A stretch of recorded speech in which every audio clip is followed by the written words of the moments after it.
히브리서 11장 23절부터 26절까지 보겠습니다.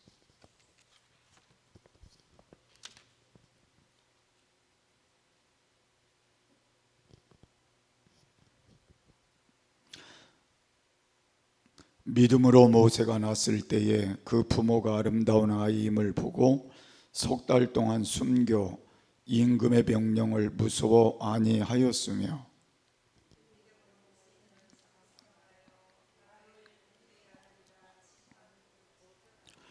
도리어 하나님의 백성과 함께 고난받기를 잠시 죄악의 낙을 누리는 것보다 더 좋아하고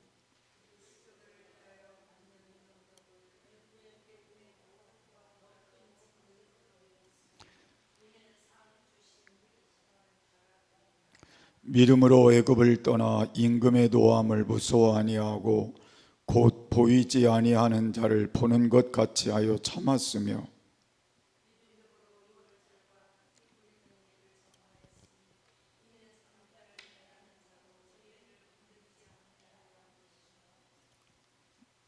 거기까지만 보겠습니다. 오늘은 모세의 위대한 삶의 결단이라는 말씀을 여러분과 함께 나눌 것입니다. 요 선풍기 좀 그냥 내려놔 꺼버리든지.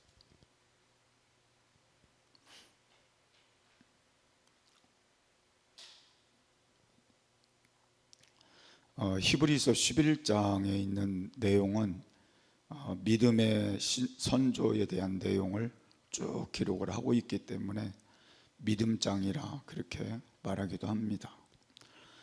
특별히 오늘 23절에서 26절 제가 두 절을 더 읽었는데 거기 내용의 말씀은 모세에 대한 믿음 그리고 그 부모에 대한 믿음을 거기에 같이 소개를 하고 있습니다. 우리가 잘 아는 대로 모세는 히브리인이지만 애굽의 바로 왕의 공주의 아들로 자라서 40년 동안을 바로가 통치하는 안에서 자랐던 걸 볼 수가 있고 40세가 되었을 때에 자기의 민족을 돕겠다는 그런 생각이 있어서 밖에 나갔다가 자기의 동족 그러니까 유대인과 애굽인이 싸우는 걸 보고 거기서 애굽인을 쳤는데 얼마나 주먹이 셌는지 모르지만 죽어버리고 말았어요. 그래서 모래사장에 이렇게 덮어놓고 왔는데 결과적으로는 발각이 되고 그 일로 인하여서 광야로 도망간 세월이 40년이라는 세월을 또 광야에 가서 살다가 80세에 하나님의 부르심을 받는 새로운 역사가 시작이 되었음을 알 수 있습니다. 우리가 생각해 볼 때 모세가 그냥 왕궁의 바로의 공주의 아들로만 그냥 이렇게 자랐으면 별로 어려움 없이 자기 인생은 잘 마무리됐을 거라는 생각을 할 수 있습니다. 그런데 그 어머니의 신앙이 그에게 전수가 되지 않았을까 하는 생각을 하는 건 뒤에도 제가 설명하겠지만 요게벳이 유모로 들어가서 그 어렸을 때부터 그 아이를 키우면서 그 아이에게 유대인의 그 삶을 심어주지 않았을까. 그러니까 너는 히브리인이라는 그러한 것을 강력하게 심어주었기 때문에 그가 자기의 민족성을 유지하면서 자기의 삶을 이끌어가지 않았나 하는 것을 알 수가 있습니다. 우리가 보통 이렇게 생각해 보면 난 지 얼마 안 돼서 들어가서 애굽 바로궁에 자랐는데 자기가 히브리인이라는 걸 어떻게 인식하며 살았겠어요. 근데 요게벳이 유모로 들어갔기 때문에 그 어머니의 신앙 교육을 받았을 거라는 걸 알 수가 있습니다. 그래서 저는 이 말씀 속에 네 가지 오늘 간단하게 제가 설명할 건데 첫 번째로는 모세의 결단하기 이전에 그 부모님의 결단이 있었다는 걸 우리가 살펴볼 수 있습니다. 믿음으로 모세가 낳았을 때 그 부모가 아름다운 아이임을 보고 석 달 동안 숨겨 임금의 명령을 무서워 아니하였으며. 그러니까 23절에 있는 말씀을 보면 그 모세가 태어났는데 보통 아이하고는 좀 달랐던 것 같아요. 그래서 그 부모가 그 아이의 아름다움, 그리고 그 아이가 뭔가 범상치 않다, 이것을 깨달았던 것 같아요.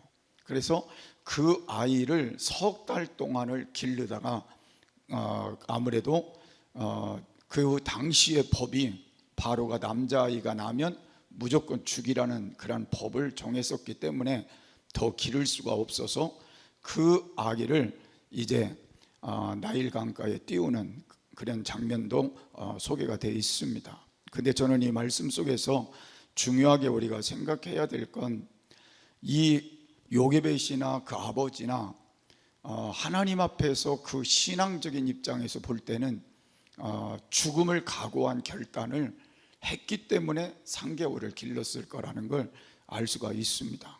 그래서 우리는 이런 신앙의 모습을 용기 있는 결단이다, 그렇게도 표현할 수 있을 것 같아요. 우리가 코로나를 이렇게 지나오면서 늘 저도 지금까지 느끼는 그 마음은 용기 있는 결단은 우리가 좀 부족하지 않았을까, 그런 생각은 해보기도 합니다. 우리가 나라에서 무슨 뭐 죽인다고도 안 하고 큰 제재가 그렇게 없었음에도 불구하고 우리는 예배를 쉬었거든요. 그렇기 때문에 그런 문제를 지금도 생각해 보면 정말 하나님의 뜻이, 하나님이 원하시는 그 안에서 우리의 삶이 어떠해야 되는가 하는 건 가끔 제가 생각해 보는 거예요. 그래서 어떻게 하든지 우리가 하나님이 원하는 편을 선택한 것이 맞았다는 건 현실의 삶을 볼 때는 알 수 있어요. 왜냐하면 코로나를 지난 우리 교회뿐 아니라 모든 교회들이 그 주의를 지키지 못한 그 결과로, 예배가 무너진 결과로 모든 교회들이 반타작되듯이 성도들이 떠나가 버렸거든. 교회가 다 무너졌다는 그 말이에요. 그러니까 그런 결과를 내놓고 볼 때는 우리의 신앙의 결단이 뭔가는 문제가 있었다는 걸 살펴볼 수 있습니다.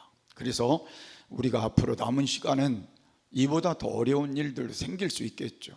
또 더 많은 위협이 있는 삶도 있을 겁니다. 그때에 우리는 어느 편을 선택할 거냐, 정말 하나님이 원하는 쪽을 선택할 거냐, 그렇지 않으면 세상적인 쪽을 선택할 거냐에 따라 우리의 미래도 다시 결정되리라, 그렇게 생각을 해봐요. 그래서 오늘 이 말씀을 통해서 우리는 요게벳의 그 아버지의 신앙을 우리가 다시 한번 생각해 본다면, 우리가 삶에 있어서 선택은 매우 중요하다.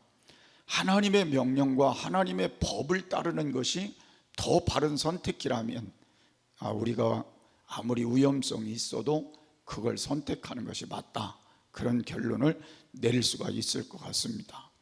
오늘 성경은 신명기 11장 27절 28절에 있는 말씀을 보면, 너희가 만일 내가 오늘날 너희에게 명하는 너희 하나님 여호와의 명령을 들으면 복이 될 것이요, 만일 너희가 내가 오늘날 너희에게 명하는 도에서 돌이켜 떠나 너희 하나님 여호와의 명령을 듣지 아니하고 본래 알지 못하던 다른 신들을 쫓으면 저주를 받으리라. 그러니까 신명기에 있는 말씀을 우리가 잘 살펴보면 우리가 복받을 길과 저주받을 길을, 거기에 말씀하신 내용에 딱 두 단어가 뭐냐면 말씀을 지키면, 말씀을 떠나면이에요.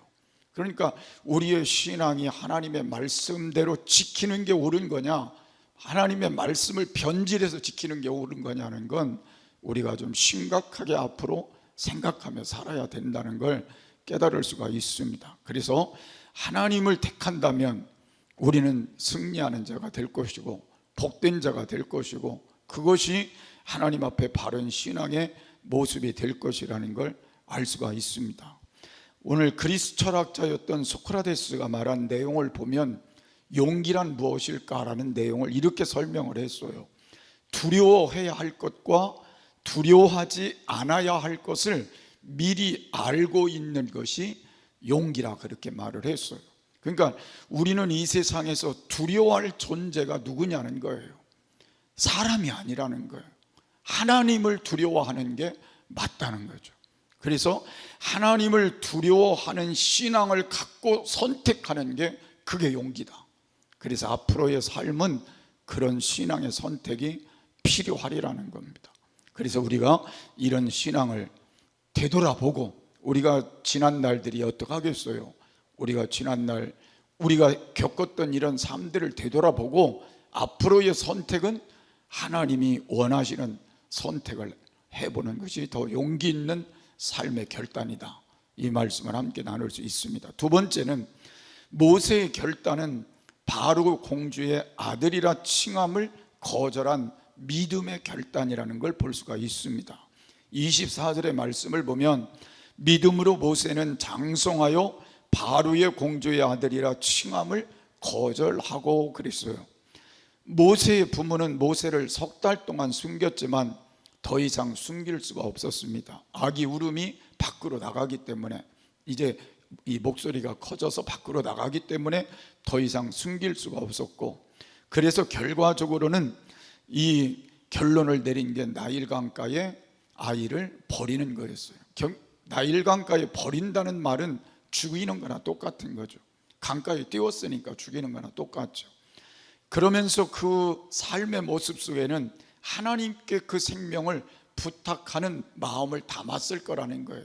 그래서 하나님 이 아이의 생명을 맡아주십시오, 또 이 아이를 하나님이 지켜주십시오, 하나님 앞에 그 마음을 가지고 하나님께 모든 걸 의지하면서 그 아이를 나일강 강가에 띄웠을 때에 참 하나님의 섭리가 참 묘한 게, 하나님이 그 순간에 바로의 공주의 딸을 그 나일강 가에 목욕을 하고 나오게 만든 거잖아요. 그래서 그걸 발견한 거예요. 그러니까 우리가 이렇게 상상해 보지만, 한강에 우리가 어떤 아이를 띄웠다, 이렇게 어떤 함에 넣어서 띄웠다, 그런데 1시간 후에 사람이 나왔다, 그러면 그 아이는 얼만큼 갔을까요? 한없이 흘러갔겠죠. 맞아요, 틀려요? 그런데 어떻게 그 타임에 바로의 공주의 아들이 거기 같이 이렇게 순간 그 장소에 함께 그 장소에 오게 돼서 그 아이를 발견한 거예요. 그러니까 하나님의 섭리라 저는 그렇게 생각해요. 그래서 그 아이를 발견하고, 그리고는 그 아이를 데려다가 자기가 키우겠다.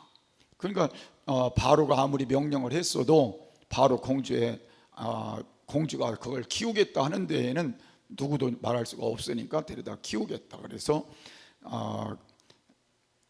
그 미리암이 이제 그 누이잖아요. 그 정타 이렇게 쭉 아이를 이제 띄워놓고는 쫓아가다 보니까 그런 상황이 생긴 거예요. 그래서 바로 공주의 아들이 공주가 그 아이를 데려갈 때 쫓아가 가지고 내가 유모를 소개해 주겠다. 그래서 자기 어머니를 소개하고, 어머니가 데려다가 우선 키우고 그 다음에 어느 정도 키운 다음에 바로의 궁에 들어가는 그런 일들이 있었잖아요. 저는 이 사실을 보면서 그런 생각을 해봤습니다. 정말 하나님은 우리가 모르는 그 일을 진행하시는 분이 하나님이다. 우리는 그냥 앞날을 모르지만 하나님은 정확한 계획 속에 우리의 삶을 이끌어 가시는데, 중요한 건 우리가 어떻게 결단하고 사느냐, 그걸 보신다는 거예요. 우리가 정말 하나님 뜻을 따라, 하나님 말씀 따라, 하나님 기뻐하는 대로 가느냐, 내 생각대로 가느냐, 이걸 하나님이 보신다는 걸 우리가 알 수가 있습니다. 그래서 그 40년 동안을 모세가 바로의 궁에 들어가서 애굽 사람들이 가져야 할 모든 것들을 다 거기서 취득을 하는 거예요. 교육을 다 받는 거예요. 더군다나 왕궁에서 교육을 받았으니까 지도자로서의 교육을 거기서 다 받는 거죠. 그렇게 40년을 받았다는 건 대단히 귀한 일이다, 그렇게 볼 수 있습니다. 성서학자들의 말에 의하면 바로 그 딸이, 그 공주가 나중에는 애굽의 여왕이 됐다, 이게 성서학자들 얘기예요. 그러니까 그 아들로 자랐으니까 실제는 나중에 그 공주에게 아들이 없고 이 모세만 있었다면 어떻게 돼요? 다음 대를 이을 왕이 모세가 됐을 거 아니겠어요? 그러니까 그렇게 귀한 자리를 오늘 모세는 단호하게 거절한 내용들이 어디에서 나오느냐 하면 히브리인의 정체성에서 나오는 거예요. 그러니까 이 어머니가 그 아이를 기르면서 너는 애굽 사람이 아니다, 너는 히브리인이다, 내 민족을 너는 사랑해야 된다, 너는 하나님을 믿는 사람이다, 미래의 하나님이 너를 쓰실 사람이다, 선택한 사람이다. 얼마나 귀가 닳도록 그 모세의 어머니가 모세에게 주입을 시키지 않았겠어요. 그러니까 아까도 말씀을 드린 것처럼 난지 석 달 만에 바로궁에 들어가서 또 그 어머니 유모가 있었지만 거기에 들어가서 그냥 자랐다면 이 아이는 그런 생각할 수가 없었을 텐데, 이 모세는 그 어머니가 철저하게 그 교육을 시킨 거예요. 그래서 히브리인으로 미래에 하나님의 쓰실 자로 자신이 그렇게 하나님 앞에 다짐을 해서 그렇게 살아왔던 걸 볼 수가 있습니다. 그래서 하나님의 백성이라는 의식이 분명하게 자기 안에 있었고, 그 사명이 분명히 자신 안에 있었기 때문에 밖에 나가서 애굽인과 히브리인이 싸우게 될 때에 히브리인을 친 게 아니라 누굴 쳤어요? 애굽인을 쳐가지고 애굽인을 죽게 만드는 그 사건이 생기게 된 것이고, 결과적으로는 그 일로 인하여서 바로 공주의 그 영광스러운 모든 후계자라는 것들을 다 포기하고 광야로 가서 그가 다시 새로운 인생의 길을 들어서는 것을 우리가 살펴볼 수가 있습니다. 그래서 저는 오늘 이 말씀을 함께 나누면서 하나님의 선택은 우리에게 있어서 우리가 생각하는 선택과 하나님의 선택이 다를 수 있다는 걸 우리가 깨달을 수가 있습니다. 그래서 만약에 모세가 바로의 궁에서 바로의 대를 잇는 왕이 됐다면 그는 불행한 사람이 될 수도 있지만, 그가 하나님을 선택하고 하나님의 집에, 하나님의 나라에, 하나님의 백성의 그 자리를 선택하였을 때 하나님은 위대한 하나님의 백성들을 이끄는 지도자로, 후세의 영광스러운 지도자로 하나님이 세우셨다는 걸 깨달을 수가 있습니다. 그래서 우리가 이 말씀도 참고로 하면 더 좋을 것 같아요. 그 다음에 죄악의 낙을 누리는 것보다 하나님의 고난을 좋아한 고난의 결단이었다는 걸 말씀을 하고 있어요. 26절의 말씀을 보면 도리어 하나님의 백성과 함께 고난받기를 잠시의 낙을 누리는 것보다 더 좋아하고 그랬습니다. 계속 말씀드리지만 왕궁에 있었으면 잘 먹고 그 다음에 잘 살고 그 다음에 행복하고 그런 모든 걸 다 누리면서 권세를 가지고 그렇게 살았겠죠. 그러나 거기에서 살았다면 죄악의 낙을 누리며 살았을 것이고 죄악의 자리에 머물러 삶을 살았을 거예요. 그래서 그 삶을 단호하게 거절하고 하나님의 백성과 함께 하나님을 위한 고난을 선택하는 결단은 그렇게 쉬운 결단은 아니었을 거라는 걸 우리가 생각해 볼 수 있다는 말입니다. 세상에서 우리가 살아가는 동안 중요한 게 뭐예요? 사회생활을 하고 교회 생활을 우리가 하게 됩니다. 여러분, 사회생활은 우리가 하나님 생각지 않고 하게 되면 편할 수 있어요. 우리가 하고 싶은 대로 다 하면 되니까. 그래서 먹고 싶은 거 먹고 우리가 마시고 싶은 거 마시고 뭐 하고 싶은 거 하고 그렇게 살면 얼마든지 우리는 편하게 살 수도 있어요. 그런데 우리의 선택은 그게 아니라 어떤 선택을 한 거예요? 하나님을 위한 고난의 길을 선택한 거예요. 그래서 여러분, 우리는 세상적인 그러한 선택보다 하나님을 선택한 후에 우리의 삶은 굉장히 힘들 수도 있어요. 왜냐하면 세상 사람들과 우리는 같이 살 수 없으니까, 하나님 편에 우리의 삶을 바르게 살아야 되니까, 그들과 함께 잿된 모습으로 살 수 없으니까 우리의 거룩함의 생활이 우리에게는 상당히 힘이 드는 거예요. 바르게 살려니까, 깨끗하게 살려니까, 구별되게 살라니까, 거룩하게 살라니까 쉬운 게 아닌 거예요. 또한 우리는 하나님 앞에 나와서 예배 생활도 이게 쉬운 게 아니에요. 다른 사람들은 다 주일날 어디 가고 뭐 편하게 지내는데 우리는 교회 와야 되고, 또 예배 시간을 지켜서 수요일도 나와야 되고 새벽에도 와야 되고, 우리가 예배 시간을 지키는 것도 쉬운 게 아닌 거예요. 세상 사람들과 같이 우리가 산다고 하면 편할 수 있지만, 우리가 신앙의 결단을 내리고 제약의 낙을 누리는 것보다 하나님의 고통을 선택하지만, 그 고통을 우리가 선택하는 건 우리가 쉬운 건 아니지만 우리가 모세처럼 선택했다는 건 매우 중요하다는 거예요. 그래서 모세가 이 선택을 했을 때 하나님이 그 선택을 잘못되게 하신 선택으로 만들었냐? 그건 아니잖아요. 하나님이 그 선택을 했을 때 이스라엘을 이끄는 지도자를 삼으셨고, 이스라엘을 이끌어내는 위대한 영도자로서의 하나님 앞에 귀한 사명을 감당하게 할 뿐 아니라, 하나님이 얼마나 친근히 하셨으면 하나님께서 친히 친구라고 말씀할 정도로 가까이 하시면서 모세를 통하여 위대한 하나님의 역사를 만드셨고, 오고 가는 시대 속에서 하나님이 이 모세를 통해서 우리에게 주는 여러 가지 교훈들을 남기고 있다는 건 대단히 귀한 사명이었음을 알 수가 있습니다.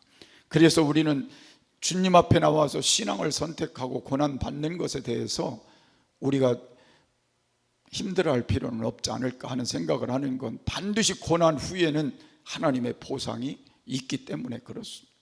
우리가 이렇게 예배를 드리고 신앙생활 열심히 하고 거룩하게 살고 바르게 살았는데 아무런 보상이 없다면 우리는 하나님 앞에 참 불행한 자가 되겠지만, 우리가 이렇게 수고하고 헌신하고 하나님께 드려진 우리의 바른 삶이 반드시 하나님 앞에는 보상이 준비되어 있기 때문에, 그 상을 주시는 분이 하나님이시기 때문에 우리는 그것을 생각하면서 위대한 결단에 함께 동참하는 건 맞다는 겁니다.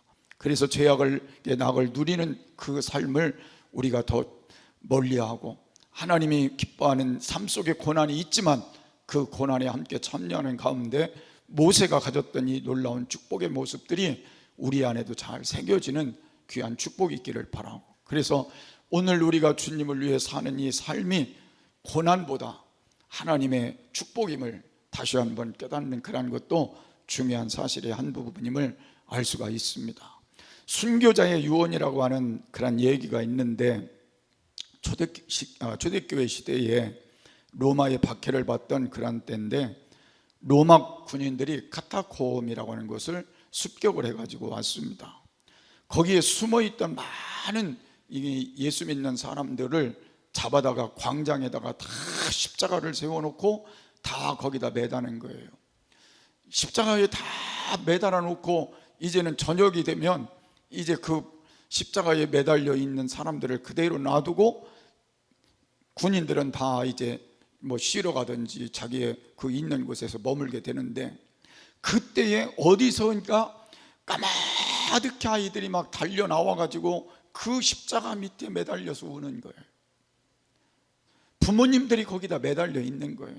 그러니까 그 아이들이 어디서 숨어 있다가 다 달려 나와서 그 십자가 밑에 죽어가는, 십자가에서 죽어가는 그 부모님 밑에서 울부짖고 있을 때 여러분 같으면 뭐라고 하시겠어요? 뭐라고 했겠어요? 지금 우리 같으면 뭐라고 해요? 아무 소리 안 해요? 예? 도망가라 그래요. 우리 같으면, 그죠? 야, 왜 왔냐? 얼른 빨리 도망가. 너 여기 있다 또 너도 죽어. 그랬을 거예요. 빨리 도망가라고. 우리 같으면 막 소리치고 나는 죽어도 괜찮으니까 너희들 도망가라 그랬을 거예요. 근데 이분들은 뭐라고 얘기했을까요? 여러분 상상해보세요. 뭐라고 했을까요? 우리가 해야 될 말이요, 뭐라고 해야 돼요? 제가 대신 할게요. 무슨 일이 있어도 예수 믿는 거 포기하지 마라. 무슨 일이 있어도 예수 믿는 거 포기하지 마라. 나는 지금 죽으면 천국 간다. 다시 천국에서 꼭 만나자.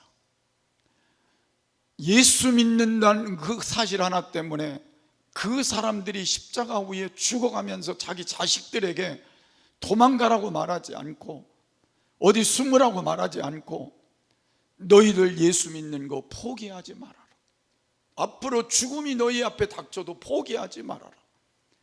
반드시 천국이 있다. 천국 나도 간다. 천국에서 다시 만나자. 여러분, 이 정도 신앙은 우리에게 필요하지 않을까 싶어요. 우리가 천국 있는 거 알고 천국 있는 거 믿는데 우리 자녀들이 지금 상태를 되돌아보면서 죄악의 길로 지옥의 길로 달려가고 있는데 우리는 지금 자녀들을 향해서 뭐라고 말해요? 그냥 그대로 살아라. 그냥 세상에서 죄를 짓던 내 맘대로 살아라. 그러다가도 지옥 가도 내가 아무 소리 안 하면 그대로 살아라. 그럴 수 있어요? 그럴 수는 없잖아요. 어떻게 해야 되겠어요? 신앙을 포기하지 말자.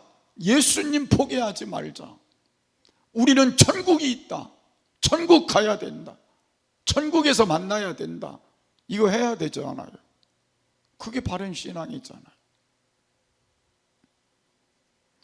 죄악을 낙을 누리는 걸 더 좋아하는 이 세상의 삶의 마지막과 주님을 위해 고난받는 것이 더 귀한 줄 알고 고난을 선택하는 그 고난의 마지막과는 전혀 다른 차원의 결과가 나올 거라는 거잖아요.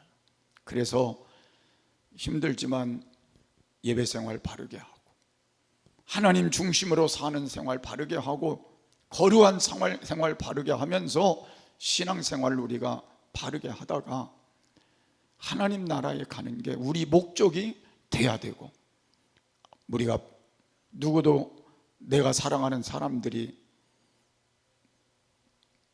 다른 곳에 머무르지 않도록 하는 것이 우리의 사명이 돼야 할 거라는 거예요. 그래서 저와 여러분이 오늘 이 말씀을 제가 모세의 위대한 삶의 결단에다가 포함을 시켜서 말씀을 드리지만 우리도 뭔가 결단할 필요성은 있다는 겁니다. 그래서 남은 시간 동안은 정말 하나님 앞에서 상 주시는 이 시간 하나님이심을 바라볼진데 우리가 그 신앙을 가지고 더 바르게 하나님 앞에 남은 시간 살아가시면서 승리하는 신앙으로 세워져 갔으면 좋겠어요. 결론은 그렇습니다.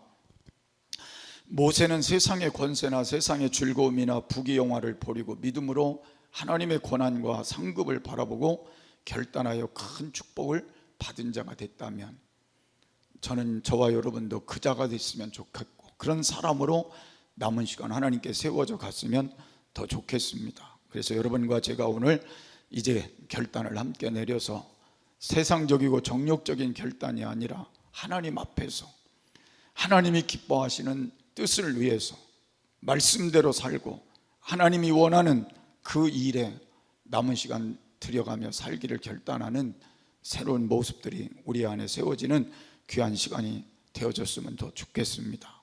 그래서 우리가 살아가는 동안 여러분의 삶 속에서 이 결단이 여러분의 영원한 미래에 가장 값진 열매가 되어졌으면 좋겠어요. 그래서 우리 모두가 하나님 나에게도 이런 결단할 수 있는 용기를 주시고 우리 자녀들에게도 이런 결단할 수 있는 용기를 허락해 주시옵소서. 기도하는 가운데 또 함께 승리하는 미래를 만들어 갈 수 있게 되기를 바랍니다.